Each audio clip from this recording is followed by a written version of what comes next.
Well, he seems pretty good. His spirits are great. You know, he for 4.5 years was in a prison, and last night he was sitting with his 2 sisters, his brother, and myself, and he had a steak dinner. So he had a good night last night.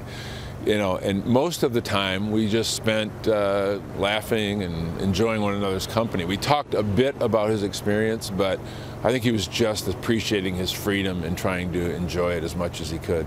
I mean, he was a healthy guy. He was very athletic before. He has not had much of a chance to exercise, and he has lost some weight.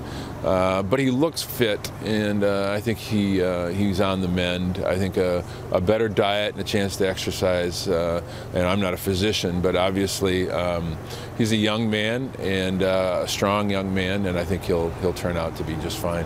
We talked about a few of the aspects of his incarceration, described the prison conditions as being as bleak as we know them to be by reputation.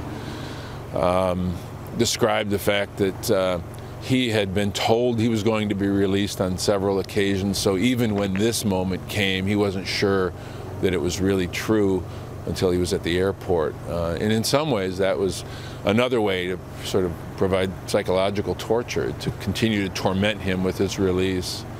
It was a tough 4.5 years for him. Well, you know, from what I can gather, you know, he's like a lot of us. We separate the people from the decisions of the government. Iran is a country with a lot of diversity of political thought, diversity of philosophy. It's a beautiful country.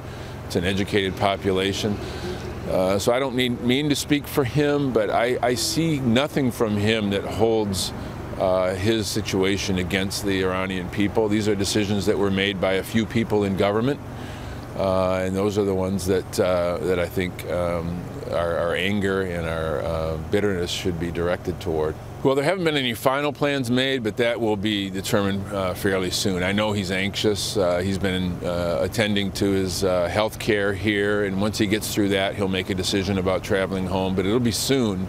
And he's really anxious to see his parents. His father is quite ill. He was healthy when Amir went into prison and is quite ill now, so I know that's an important part of the reunion.